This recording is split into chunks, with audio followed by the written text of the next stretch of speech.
அந்த மலை உச்சியில ஒரு பழமையான மடாலயம். யோசிச்சு பாருங்க, காலத்தோட தடமே பதியாத மாதிரி. உள்ள போனதும் எப்படி சொல்றது, ஒரு தெய்வீகமான அமைதி இருக்கும். 7 துறவிகள் அசையாம ஆழ்ந்த கவனத்தோட உட்கார்ந்திருக்காங்க. அப்போ மிர்தாத் பேச ஆரம்பிக்கிறாரு. அவரோட குரல் ரொம்ப மென்மையா, நிதானமா இருக்கும். ஆனா அதுல வர்ற வார்த்தைகள் இடி மாதிரி மனசுல இறங்குது. ஆன்மாவையே உலுக்குற மாதிரி. நாம இன்னைக்கு பார்க்க போறது இந்த ஞான புதையல்ல இருந்து தான். குறிப்பா மிர்தாத்தோட அத்தியாயம் 3, புனித மும்மையும் சரியான சமநிலையும். நம்ம கிட்ட இருக்கிறது இந்த ஆழமான வார்த்தைகள் தான். நம்மளோட நோக்கம் இந்த பேச்சு மூலமா வாழ்வோட ஒரு பெரிய ரகசியத்தை கொஞ்சம் அவிழ்த்து பார்க்கிறது. அதாவது ஒவ்வொருத்தரோட நான்கிற உணர்வும் எப்படி அந்த ஒரே பிரபஞ்ச இறைவனோட நான்ல வேர்விட்டு இருக்குன்னு புரிஞ்சுக்க முயற்சி பண்ணுவோம். நீங்க ஏற்கனவே இதை படிச்சிருக்கிறதால நாம இன்னும் கொஞ்சம் ஆழமா போலாம். சரிதானே? வாங்க ஆரம்பிக்கலாம். கண்டிப்பா. இது இது உண்மையிலேயே காலத்தை எல்லாம் கடந்த ஞானம். நம்மளோட இந்த பரபரப்பான வாழ்க்கையில ஒரு நிமிஷம் நின்னு நாம யாரு, இந்த பிரபஞ்சம் என்ன அப்படின்னு யோசிக்க வைக்கிற விஷயங்கள் இது. மிர்தாத்தோட வார்த்தைகள் வெறும் சொற்கள் மாதிரி தெரியல. அது பிரபஞ்சத்தோட அடிப்படை தாளத்தோட பேசுற மாதிரி இருக்கு.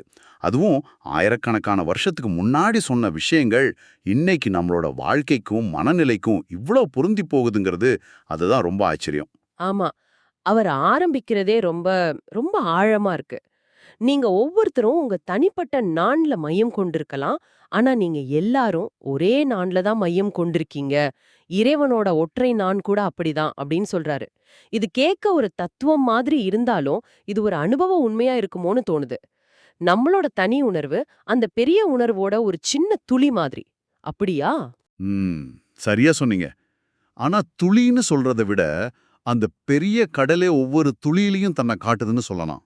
நம்மளோட நான், நம்ம பேரு, அடையாளம், நம்ம கதை இதெல்லாம் அந்த ஒற்றை எல்லையற்ற பிரபஞ்ச நான் மேல வரைஞ்ச ஓவியம் மாதிரி. மிர்தாத் சொல்ற மாதிரி கடவுளோட நான்கிறதுக்கு முடிவே கிடையாது. அதுக்கு எல்லையே இல்ல. அதுதான் எல்லாத்துக்கும் ஆதாரமான ஒரே உணர்வு நிலை. நம்மளோட அகங்காரம் பிடிச்ச நான் ரொம்ப சின்னது, ஒரு வட்டத்துக்குள்ள அடங்கிடும். ஆனா அந்த மூல நான் அப்படி இல்ல. அது எல்லாத்தையும் உள்ள அடக்குனது. இந்த வித்தியாசத்தை உணர்றது தான் முதல் படி. அடுத்ததா அவரு சொல்ற கருத்து இன்னும் இன்னும் ஆழமா போகுது. இந்த நான்கிறத வெறும் உணர்வு நிலைன்னு சொல்லாம இறைவனோட ஒரே சொல் அப்படின்னு சொல்றாரு. அதுக்குள்ளதான் இறைவன் இருக்கிறான், தன்னை வெளிப்படுத்திக்கிறான். அது இல்லாம அவன் ஒரு பரிபூர்ண மௌனம் தான். இது எப்படி சாத்தியம்? நான்கிறது ஒரு வார்த்தை தானே. இது எப்படி படைப்போட மூல சக்தியா மிர்தாத் பாக்குறாரு? அதனைக் கொண்டே படைப்பவன் தன்னை படைத்துக் கொண்டானனோ, அருவமான அதுதான் பல உருவங்களாக வடிவெடுக்கின்றதோன்னு சொல்றாரே. என்ன அர்த்தம் இதுக்கு? இங்க சொல்லுங்கிறத நாம பேசுற மொழி வார்த்தையா எடுத்துக்க கூடாது. இது கிரேக்க தத்துவத்துல லோகோஸ்னு சொல்லுவாங்களே, அந்த மாதிரி ஒரு ஆழமான அர்த்தம். அதாவது படைப்போட அடிப்படை விதி இல்லைன்னா ஆற்றல், ஒரு அதிர்வுன்னு வச்சுக்கலாம். மிர்தாத் சொல்ற இந்த நான்கிற சொல் அது ஒரு சத்தம் இல்லாத சத்தம், பிரபஞ்சத்தோட ஆதி நாதம். அந்த ஒரே அதிர்வுல இருந்து தான் எல்லாமே தோணுது. அவர் சொல்ற மாதிரி காணும் உலகங்கள், காணாத உலகங்கள், பிறந்தவை, பிறக்க காத்திருப்பவை, உருளும் காலம், உருள காத்திருக்கும் காலம், எல்லாம் எல்லாம் ஒரு மணல் துகள் கூட மிச்சமில்லாம அந்த சொல்லுக்குள் திணித்து வைக்கப்பட்டிருக்கு. இதை நினைச்சு பார்க்கவே முடியாத ஒரு பிரம்மாண்டம் இல்லையா? அந்த ஒற்றை நான்கிற உணர்வுக்குள்ள இல்ல அந்த சொல்லுக்குள்ள மொத்த படைப்புமே அடங்கியிருக்கு. அது வெறும் வார்த்தை இல்ல, அதுவே படைப்போட செயல்பாடு. அப்போ இந்த நான்கிற சொல் ஒரு வகையில கடவுளோட சுய வெளிப்பாடுனோ இல்ல பிரபஞ்சத்தை ஏக்குற சக்தினோ சொல்லலாமா? மிகச்சரியா. அது வெறும் சக்தி மட்டும் இல்ல, அதுவே உணர்வுள்ள சக்தி. அந்த சொல் சும்மா ஒலிக்கல, அது தன்னைத்தானே நான்னு உணருது. அந்த சுய உணர்வு தான் படைப்புக்கு மூலம். இது இப்போ இருக்கிற அறிவியல் கோட்பாடுகள் சிலதோடு ஒத்துப்போற மாதிரி கூட இருக்கு. பிரபஞ்சத்தோட அடிப்படை வெறும் துகள் இல்ல, அது தகவல் இல்லனா அதிர்வுன்னு சொல்றாங்களே. மிர்தாத் இத ஒரு ஆன்மீக உண்மையா சொல்றாரு. ஆனா இங்கேயே ஒரு முக்கியமான எச்சரிக்கையும் கொடுக்கறாரே மிர்தாத். அவர் சொல்றாரு, அதுக்கு ஒரு பொருள் இல்லை என்றால் அந்த சொல் வெறும் பாழின் வெற்ற எதிரொலி ஆய்விடும். அது மட்டும் இல்ல, நிலையான பொருள் இல்லைன்னா அது கழுத்துல புற்றுநோய் மாதிரி, நாக்குல கொப்பளம் மாதிரி ஆபத்தானதுன்னு சொல்றாரு. அதே நேரம் புரிஞ்சுக்கிட்டவங்களுக்கு அது புனித ஆவியின் உயிர்த்திடிப்புன்னு சொல்றாரு. ஏன் இவ்ளோ தீவிரமா சொல்றாரு? புரிதல் இல்ல பொருளுங்கிறது எப்படி இந்த படைப்பு சொல்லுக்கு இவ்ளோ முக்கியமா மாறுது? அது எப்படி ஆபத்தான சக்தியாவோ இல்ல தெய்வீக உயிர்ப்பாவோ மாற முடியும்? ஆமா, இது ரொம்ப ரொம்ப முக்கியமான நுட்பமான ஒரு இடம். அந்த நான்கிற ஆதி சொல், அந்த படைப்பு சக்தி சும்மா இயங்கிக்கிட்டே இருந்தா மட்டும் பத்தாது. அதுக்கு புரிதல் இல்லைன்னா உணர்தல்ங்கிற உயிர் வேணும். அந்த புரிதல் இல்லைன்னா அந்த நான்கிற உணர்வு அதோட மூலத்தை மறந்துடும். அப்போ அது அகங்காரமா பிரிவினை உணர்வுன்னு மாறிடும். அதுதான் பாலின் வெற்று எதிரொலி. அது தன்னோட எல்லையற்ற தன்மையை மறந்து சின்ன வட்டத்துக்குள்ள சிக்கி தனக்கும் மற்றவங்களுக்கும் நடுவுல சுவர எழுப்பும். இதுதான் ஆன்மீக ரீதியா ஒரு புற்றுநோய் மாதிரி அது தன்னையே அழிச்சிக்கிற நிலைன்னு மிர்தாத் சொல்றாரு. ஓஹோ, சரி சரி. அப்போ புரிதலங்கிறது அந்த நான்கிற சொல்லோட உண்மையான தன்மைய, அதோட மூலத்தை, அதோட எல்லையற்ற தன்மைய உணர்றது. அந்த உணர்தல் வந்தாதான் அது ஆபத்தான சக்தி இல்லாம ஒரு ஆக்கப்பூர்வமான தெய்வீக சக்தியா புனித ஆவியின் உயிர் துடிப்பு ஆகுதா? அப்படிதானே? கரெக்ட். அதுதான் விஷயம். அந்த புரிதல் வரும்போது நான்கிறது தனியா இயங்குற ஒண்ணு இல்ல. அது அந்த ஆதி உணர்வோட இணைஞ்சிருக்குங்கிற உணர்வு வரும்.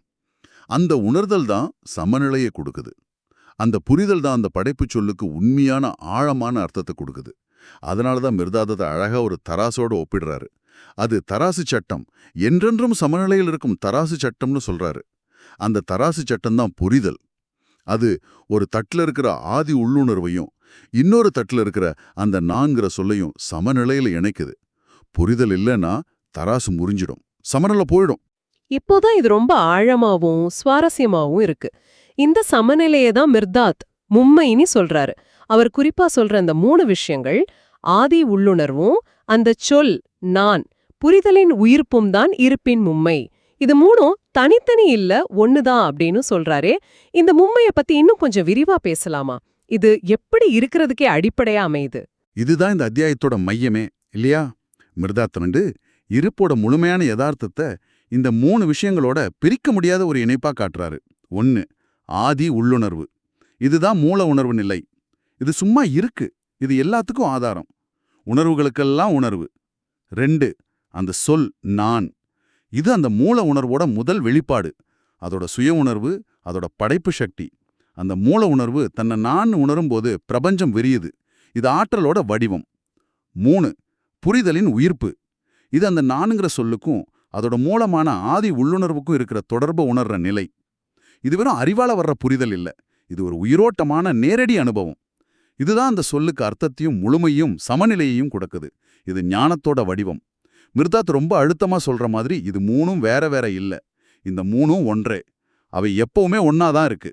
அவை சமமாய், மிக விரிவாய், என்றென்றும் இருப்பனவாய், சமநிலை கொண்டனவாய், சுயநிறைவு கொண்டனவாய், என்றும் அமைதியாய், என்றும் மாறாம இருப்பவை. இதுதான் முழுமையான, தன்னிறைவான, அசைக்க முடியாத சமநிலையில இருக்கிற தெய்வீக யதார்த்தம். இதுதான் பர்ஃபெக்ட் பேலன்ஸ். இதுதான் கடவுளோட தன்மை, இல்லன்னா இருப்போட அடிப்படை இயல்பு. கேட்கவே பிரமிப்பா இருக்கு.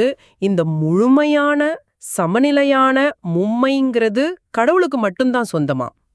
இல்ல, இங்கதான் மிர்தாத் ஒரு ஆச்சரியமான திருப்பத்தை கொண்டு வராரு. அவர் கேட்கிறாரு, மனிதன் கடவுளின் பிள்ளையல்லாமல் வேறென்ன? மனிதனுக்குள் கடவுள் பொதிந்து வைக்கப்பட்டிருக்கவில்லையான்? அப்புறம் ரொம்ப தெளிவா முடிக்கிறாரு. அதனால் மனிதனும் புனித மும்மையே, உள்ளுணர்வே, அந்த சொல்லே, புரிதலே இது. இது திகைக்க வைக்குது. அதாவது நம்மளோட அடிப்படை கட்டமைப்பும் அதே தெய்வீக மும்மைதான்னு சொல்றாரா? ஆமா, இதுதான் இந்த அத்தியாயத்தோட உச்சகட்ட வெளிப்பாடு. அது எழுப்புற ஒரு பெரிய புதிரம் கூட. மனிதனும் அதே தெய்வீக பொருட்களால தான் ஆனவன். அவன்கிட்டயும் அந்த ஆதி உள்ளுணர்வோட ஒரு சின்ன பொறி இருக்கு.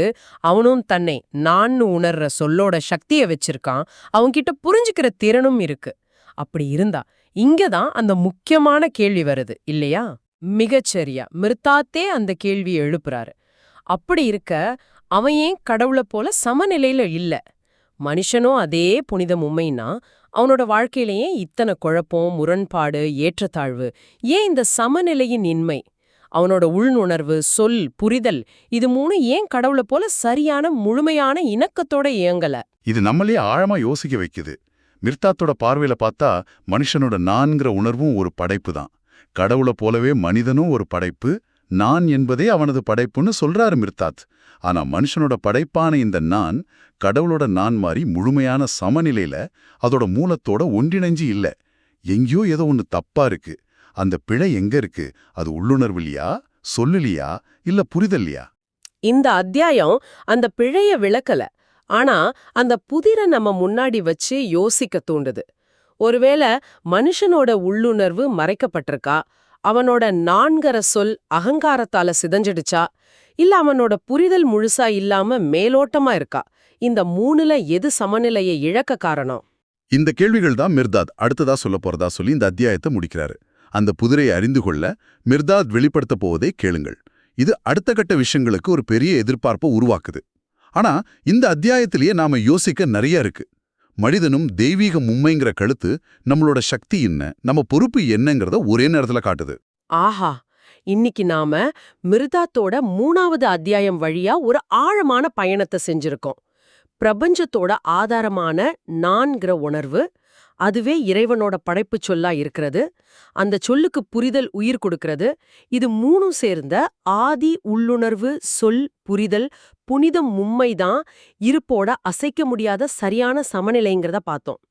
ரொம்ப முக்கியமா, நீங்களும் நானும், ஒவ்வொரு மனுஷனும் இந்த தெய்வீக மும்மையோட வடிவந்தாங்கிற ஒரு அதிர்ச்சியான உண்மையையும், ஆனா ஏதோ காரணத்தால நாம அந்த இயல்பான சமநிலையை இழந்துட்டோங்கிற புதிரையும் எதிர்கொண்டோம்.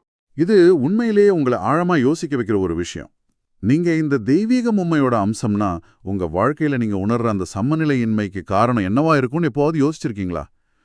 கடவுளோட அந்த முழுமையான அமைதியான சமநிலையோட ஒப்பிடும்போது உங்க உள் மனசுல நடக்கிற போராட்டங்களுக்கு என்ன காரணம்? உங்க சொந்த நான்கிற உணர்வை கொஞ்ச நேரம் கவனிச்சு பாருங்க. உங்க விழிப்புணர்வு எப்படி இருக்கு?